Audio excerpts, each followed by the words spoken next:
Obviously, it's another big week, another big game coming up in conference.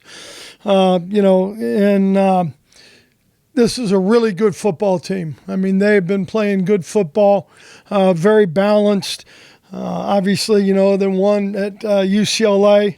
They've been ranked. Got a great quarterback who's very proficient, does a great job, good skill. And I think, you look at their offensive line, they got some veterans in there, guys who played a lot of football. They're a team that can run the football, and they do a great job in the passing game. Defensively, they're as good as a defense as we have faced to some degree right now, I think. They create turnovers. They're great with TFLs. They're ranked, nationally in both of those, so tells you a little bit about their aggressiveness. And this is a rivalry game, and it's an important game. And we right now, we've got the old oil can, and we'd like to keep it. Thanks, Coach. We'll open up the questions now.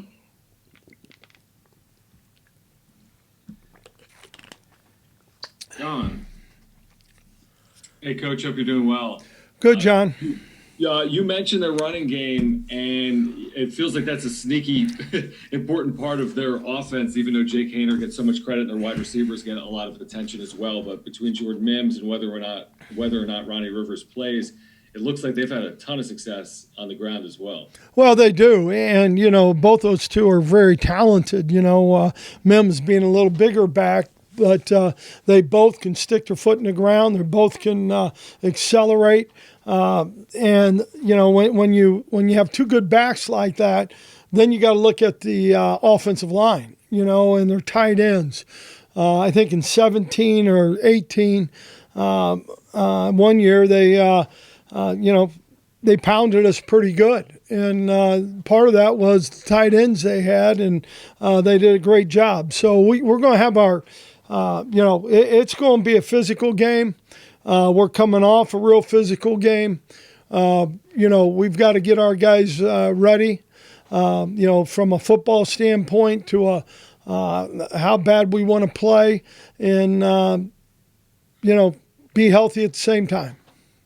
Is it more of a challenge when you go week to week with what you're being asked to do, going up against the triple option, and then seeing an offense like Fresno State, which is one of the most efficient passing offenses in the country? Does that make your job more difficult? I don't think it makes it, John, more difficult, just for the simple fact that, you've practiced all year against a certain style of offense, the spring, when you get into fall camp. I don't know if it has that much an effect. I think going the other way does, obviously, but, I think our guys have done a great job and they'll be ready. Thanks, Coach. Thanks, John. Bryce? Hi, Brady. As you guys are off to this fast start, 7-0, and program-wise, it's historic at this point, dating back to the 70s. More and more the country's trying to figure the program out. Lots of programs on the West Coast get a little lost because of the time zones, but then if you're not in a Power 5 conference, everyone's trying to figure out if this Aztec team is for real. In your words, how good is this team? Bryce, I've never even thought about that. Here's what I do think about. I think about how these guys in all three phases have played together, and that's one of the things, that I think at this point, and we all got to, pump the brakes a little bit, where we're at right now is, we're playing hard and we're playing together. And, we're executing probably more so than we're not executing. But I just think there's a good chemistry. I think, the kicking game and some of the things that Matt, let's call it like it is. I mean, pretty astonishing when you kick a ball 81 yards in the air and 85 yards in the air. You don't see that change of field position very often, but, I think the team understands that, there's a mental and physical toughness that we have to have every week. Being, you've been around the country, you were at Michigan, given what you understand about at least what the Midwest or the Big Ten or anybody else in another region might think about San Diego State as a program, given this team and knowing that there's some disconnect in some parts of the country with what you guys are doing, what are the biggest misconceptions about this team, if there are any, or, the program in general? Well, I think a couple things, I guess, I would say, Bryce, is, I really don't care what the rest of the country think, I guess I'm speaking for myself when I say that, because this is about the kids on this team, and that's what we care about. And that's what we care about, how we go out and coach them every day, how we meet with them every day, how we, help to develop them as men and football players to the best of their abilities. And so, there's different, I know one thing, my mom's 89. She watches every game in Dayton, Ohio. My father-in-law is 91. He watches every football game in Dayton, Ohio, no matter how long it goes. And so as long as we get those two people from the Midwest, we're okay. And last thing on my end, they talk about in the top 10, so many programs, style points being a differentiator sometimes, or high scoring situations, big margins of victories of those teams looking at college football playoff spots. I'm guessing you're not a big style points guy. What do you think? No. Here's the style. The style is to win, and that's it.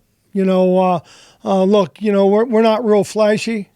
You guys have covered us. You watched this. We're not real flashy, but the one thing we do have, I think, is right now the way we're playing together and complementing each other.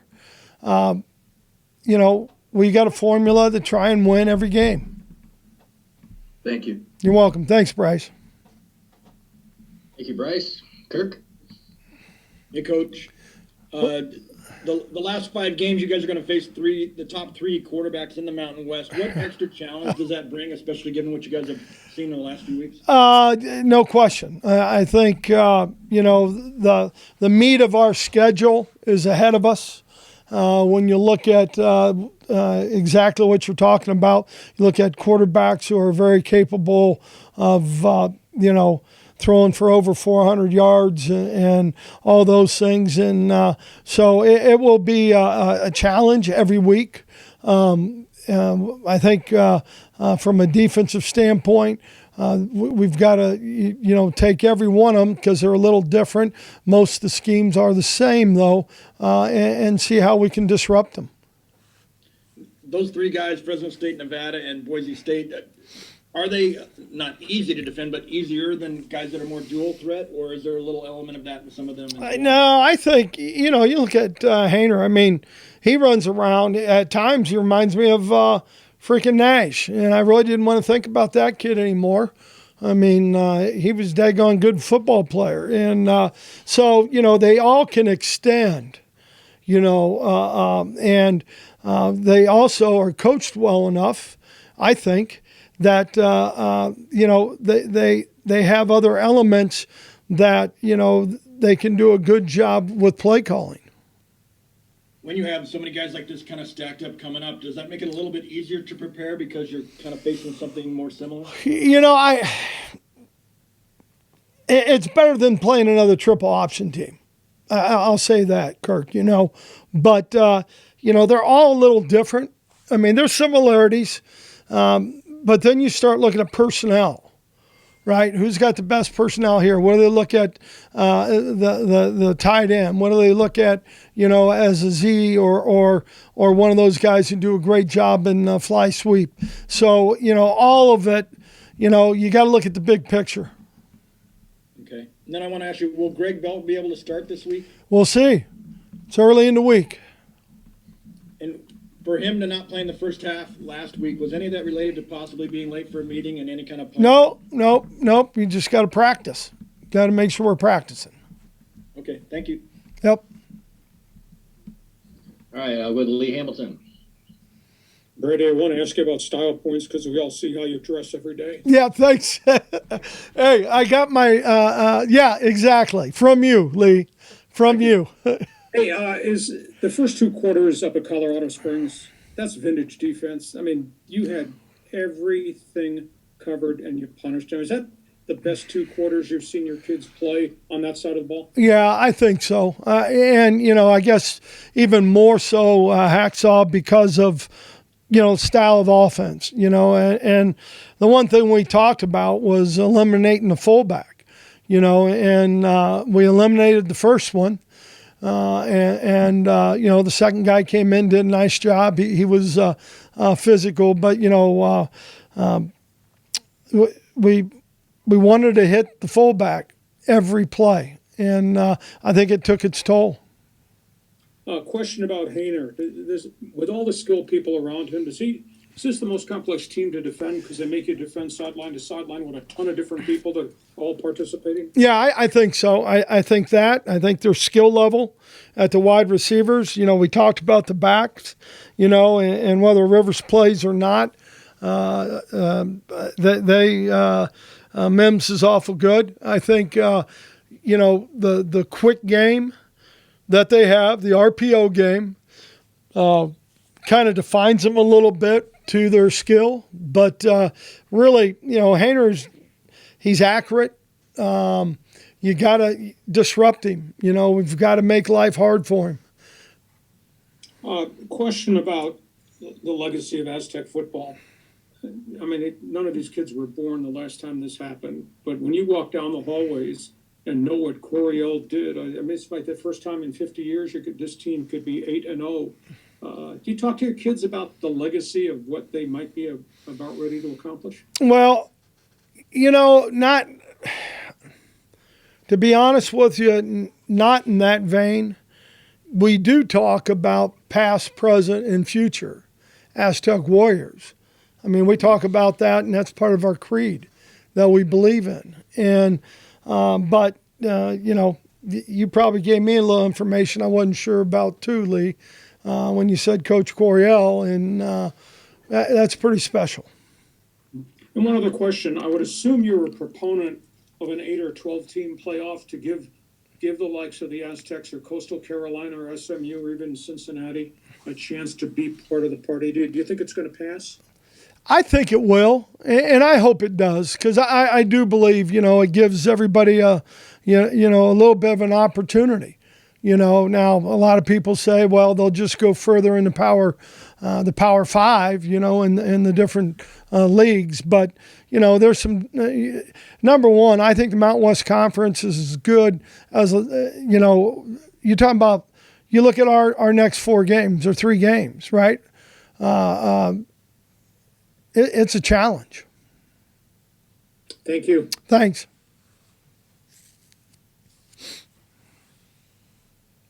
All right, one last person for Coach Hoke. We'll go to Jason. Hi, Coach. I just had one question for Okay. you. You touched on this earlier about how your special teams. I just wanted you to elaborate. How valuable is it having a kicker/punter like Matt Ariza who can kick a 51-yard field goal in the game, then later on hit an 81-yard punt? Yeah, and he also put 5 kickoffs in the end zone. So that were 5 plays. Those, there are 5 plays that we didn't have to defend. So, it's special. And the field position part of it. The other night when he boomed the ball, I mean, just the change of the field position. He's the MVP as far as I'm concerned right now. How he's played and what he's done, and the thing that excites me the most is he comes every day, and Matt's got a different attitude than maybe some other kickers would have. I mean, against Utah, he goes down, makes 3 tackles, right? And they're pretty daggone physical too. So, really proud of our special teams, and not just Matt, but every guy who's on there. I mean, you look at our running backs who are on those special teams going down the field, Keegan, Chance, Jordan Bird. I mean, you're talking about guys that really seem to love the game of football. Thank you very much, Coach. That's all I had to ask. Okay, thanks. Kirk, you got one more? Yeah, I just wanted to ask about Coach, if you had seen on Saturday in College Game Day, they had a chart up there that showed San Diego State with the best record since 2015 among California teams, and what your reaction was to that. That's pretty cool, right? I mean, it's pretty cool. Heck, I hope I hope our kids think it's pretty cool. Given that and what you and Fresno State have done this year, do you think this is for the supremacy in the state of California? No, I don't know. We just got we got to worry about playing our best football. All right, thanks. Thanks. All right, thanks, Brady. Yep, thank you.